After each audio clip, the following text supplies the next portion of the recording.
He tardado más de lo que me gustaría en publicar este episodio, no porque no me parezca interesante, sino porque, sinceramente, debido a todo el jaleo de trabajo que he tenido con la vuelta al cole, me ha sido imposible ponerme hasta hace unos días con el guión. Tenía ya toda la documentación preparada, pero tienes que tener en cuenta que para cada episodio tardo alrededor de 7 u 8 horas entre la grabación, la edición, la creación del contenido en formato vertical para redes sociales y la publicación en sí misma. Pero bueno, aquí estamos. Este es un tema que merece un análisis bien profundo y ya he sacado un rato para ponerme manos a la obra. Hace ya unas cuantas semanas, la idea de un Twitter público y europeo volvió a la palestra, esta vez planteada por Odón Elorza, exdiputado del PSOE, en su blog, como una solución a los problemas que enfrentamos en la lucha contra lo que él denomina ciberpopulismo y la desinformación. El artículo va al grano y por tanto obvia bastantes temas que quiero pensar que no trata más por proponer la idea que por desconocimiento. Sin embargo, no comparto muchos de sus argumentos. De hecho, esta discusión ya la ha tenido bastante eco en redes sociales, donde Jaime Gómez Obregón, entre otros, también expresó su desacuerdo, bajo mi humilde opinión y con algunos matices con bastante más atino. Elorza defiende la idea de una red social pública bajo el control de la Unión Europea como respuesta a los feudos privados en los que se han convertido las plataformas sociales. Según él, estas plataformas, como Twitter, son jardines amurallados controlados por unos pocos individuos. Y no está equivocado, precisamente. Las redes sociales de hoy en día operan bajo intereses comerciales, y en el caso de Twitter pareciera evidente un sesgo hacia posturas como las del expresidente Donald Trump, gracias a su actual propietario, Elon Musk, quien ha mostrado públicamente su apoyo al exmandatario. Pero, ¿es realmente la solución crear una red social pública gestionada por la Unión Europea? ¿Sería más ética y beneficiosa que las actuales plataformas privadas? ¿Y qué peligros esconde una plataforma centralizada gestionada por gobiernos? A lo largo de este episodio del podcast En Clave Digital responderé a esas preguntas analizando tanto los puntos fuertes como los débiles de esta propuesta, para concluir si realmente esta iniciativa podría tener sentido o si, por el contrario, estamos ante una idea utópica que podría traer más problemas que soluciones. Dentro intro.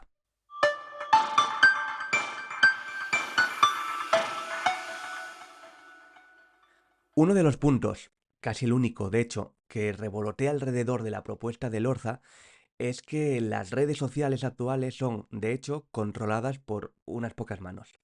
Estas plataformas, operadas por empresas privadas como Meta, propietaria de Facebook e Instagram, entre otros, Alphabet, dueña de Google y YouTube, o Twitter X, funcionan bajo el principio de maximizar el beneficio económico a través de la atención de los usuarios. Están diseñadas, por tanto, para captar nuestra atención el mayor tiempo posible, basándose en algoritmos que nos muestran contenido que, en teoría, nos mantendrá más tiempo enganchados. Con todo lo perverso y real que suena esto. Elorza argumentaba que, al estar en manos privadas, estas plataformas responden a intereses particulares y sugiere que una red social pública gestionada por un órgano independiente de la Unión Europea podría ser una solución para combatir la desinformación y promover un debate ético o al menos más democrático. Lo cierto es que estamos voluntariamente en sus manos. Elon Musk pone el terreno de juego, las reglas que le convienen y el sesgo algorítmico. Lo más llamativo es comprobar, cada día, cómo los grandes líderes demócratas del planeta priorizan las redes en Internet para comunicar y para dar sus exclusivas. Hablamos de unas herramientas de Internet que están en manos de sectores tecnológicos ajenos a respetar los valores éticos y los principios de una sociedad democrática. Artículo de Odón Elorza sobre la manipulación de discursos en Twitter. Como te decía, la premisa inicial la comparto. Sin embargo, aquí es donde empiezan mis discrepancias. El problema de la gestión pública en el mundo digital. A lo largo de los años hemos visto múltiples intentos por parte de los gobiernos de crear plataformas tecnológicas con resultados, en su inmensa mayoría, desastrosos. Jaime Gómez Obregón, con quien coincido en gran parte de este tema, ha señalado algunos ejemplos recientes como Quaero, el fallecido Google de Europa, Kelly Finder una red social también fallida, o LexNet, una plataforma judicial que nunca llegó a funcionar correctamente. Incluso iniciativas más recientes como Radar COVID tuvieron problemas evidentes. Y es que, por mucho que el sector público tenga la intención de crear plataformas tecnológicas, la realidad es que carecen de la experiencia y los recursos necesarios para hacerlo con éxito. ¿Por qué iba a funcionar un Twitter de la UE cuando ni siquiera compañías especialistas como Meta o Google, con enormes recursos financieros, han conseguido articular una masa crítica mínimamente viable en torno a sus Threads o Google+? Jaime Gómez Obregón en X. La tecnología evoluciona rápidamente y el sector público, por su naturaleza, no tiene la capacidad de innovar al mismo ritmo que las grandes corporaciones tecnológicas. Además, las decisiones en este tipo de proyectos suelen estar sujetas a trámites burocráticos y decisiones políticas, lo que ralentiza aún más el proceso y lo convierte en un campo abonado para el fracaso. ¿La moderación de contenidos realmente es posible? Otro de los puntos a favor de la propuesta de Lorza es que, al estar gestionada por un órgano público, una red social europea cumpliría con la normativa de la UE en términos de desinformación, protección de datos y ética en la moderación de contenidos. Sin embargo, la moderación de contenido es un terreno extremadamente complicado. En mi experiencia, en múltiples eventos, como la mesa redonda reciente en ESADE sobre fake news y desinformación, he insistido en que las redes sociales no han sido diseñadas para informar, sino para entretener. Los algoritmos que gobiernan estas plataformas están pensados para mantener a los usuarios en la plataforma el mayor tiempo posible, mostrándoles contenido que les interese o provoque reacciones emocionales intensas. Es por ello que solemos ver más contenido que refuerza nuestras creencias o que nos genera indignación, contribuyendo así a la polarización y a lo que algunos acabamos por llamar el Internet de los extremos. El problema radica en cómo y quién debe decidir qué es desinformación y qué no lo es. Bill Gates, en una entrevista reciente, destacó que uno de los mayores retos a los que nos enfrentamos en Internet es precisamente la lucha contra las fake news. Bill Gates ha señalado que la desinformación es el principal problema al que se enfrenta la juventud actual. Después de luchar en el pasado contra este problema, el fundador de Microsoft pensaba que las nuevas generaciones no tendrían que hacer frente a la desinformación en un futuro. Sin embargo, lo que han tenido que vivir tanto él como el resto de los integrantes de su familia durante estos últimos años le ha hecho cambiar de opinión. El daño ya está hecho. La desinformación es el mayor problema al que se van a enfrentar las nuevas generaciones. Bill Gates en una entrevista reciente en el programa Make It de CNBC. Pero, como él mismo admitió, no existe una solución clara. Y es que las fake news no son necesariamente información completamente falsa, sino que suelen tener una base de verdad, lo que las hace más difíciles aún de identificar y de combatir. De hecho, en un contenido exclusivo que publiqué recientemente para los miembros del Club Negocios Seguros, abordé una investigación en la que, usando un chatbot conversacional específicamente diseñado para refutar teorías de la conspiración, los investigadores habían logrado resultados prometedores. Escucha. Después de haber mantenido varias conversaciones con el chatbot, los participantes mostraron una disminución del 20% en sus creencias conspirativas. Este cambio no solo se produjo inmediatamente después de la interacción con DebunkBot, sino que se mantuvo durante al menos 2 meses, cuando los participantes fueron evaluados nuevamente. Artículo de Pablo exclusivo para los miembros del Club Negocios Seguros. De hecho, y si no lo sabes, publico cada semana varios artículos y entre ellos 2 de ellos, el del martes y el del jueves, son exclusivos para los miembros de este club. Y Pablo, ¿cómo puedo entrar a formar parte de este selecto grupo? Pues muy sencillo, haciéndote miembro con la suscripción mensual o la anual, que tiene a su vez un descuento del 16%, el máximo que Patreon, la plataforma que uso para hacerle llegar a los miembros el contenido, me permite aplicar. Además, los miembros tienen acceso al grupo privado en Telegram, donde debatimos sobre todos estos temas de una forma bastante más distendida, y un largo etcétera de beneficios, entre los que está, por supuesto, permitirme seguir haciendo esto. Así que ya sabes, si te interesa estar al día de lo que ocurre en materia de negocios digitales, tecnología y seguridad, además de seguir este podcast, apúntate ahora al club y cada martes y jueves recibirás en tu correo un artículo privado. Y dicho esto, ahora sí, seguimos. Centralización frente a descentralización, el telón de Aquiles de Internet. Elorza argumenta que una red social pública gestionada por la UE podría ofrecer una alternativa más ética a las plataformas privadas actuales.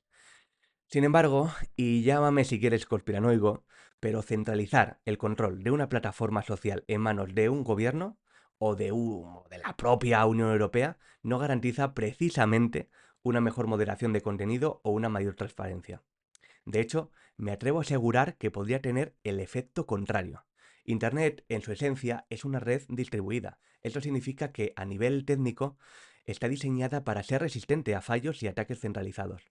Sin embargo, en los últimos años hemos vivido una tendencia hacia la centralización, con plataformas como Facebook, Twitter o YouTube monopolizando gran parte del contenido en línea.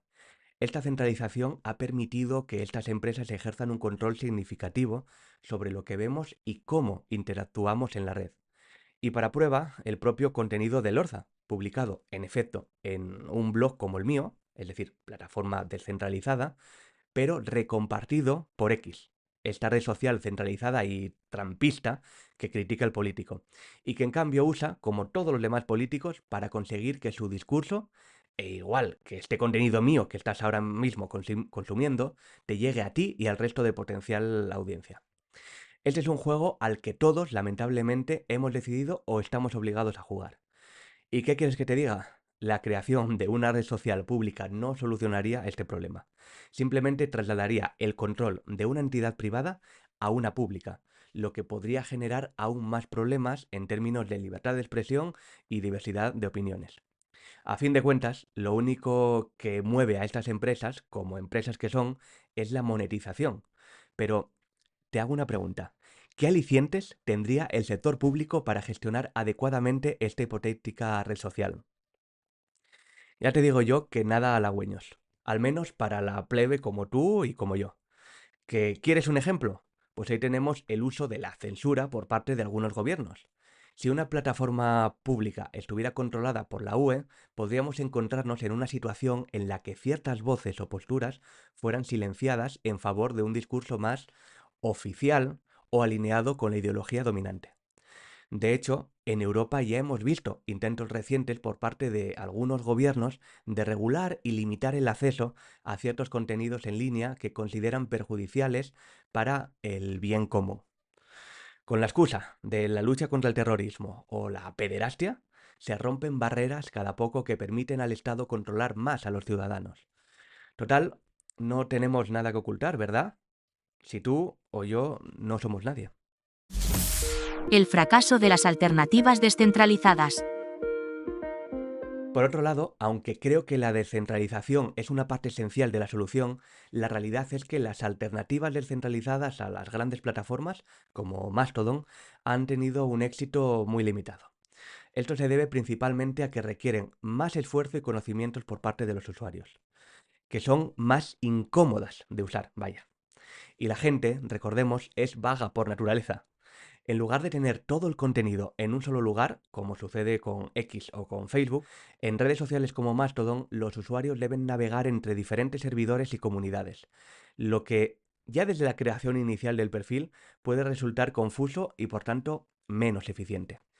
El que en su momento, cuando parecía que Twitter se iba al carajo, tuve que publicar un tutorial sobre ello, ya dice mucho. A pesar de sus limitaciones, creo que la descentralización sigue siendo una herramienta poderosa para combatir la desinformación y garantizar la libertad de expresión en línea.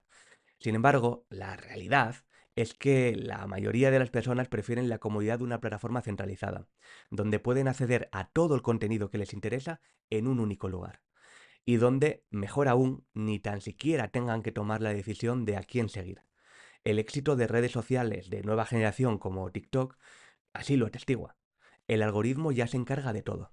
Tú solo créate una cuenta y pierde el tiempo delante de la pantalla. ¿Es lo público la solución? Voy a ser claro con las conclusiones. No creo que un Twitter público y europeo sea la solución.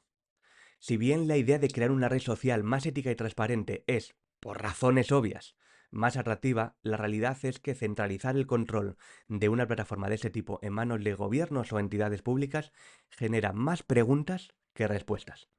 Además, la experiencia nos ha demostrado que los gobiernos no son los mejores gestores cuando se trata de plataformas tecnológicas. El verdadero problema del Internet actual no es solo la desinformación o la falta de regulación, sino la centralización del poder en unas pocas manos.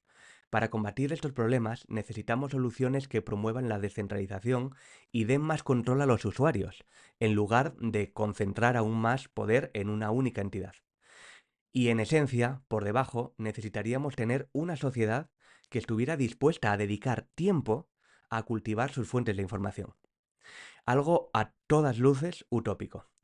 Sencilla y llanamente, no estamos preparados como sociedad y por tanto tenemos las plataformas sociales que nos merecemos, ni más ni menos.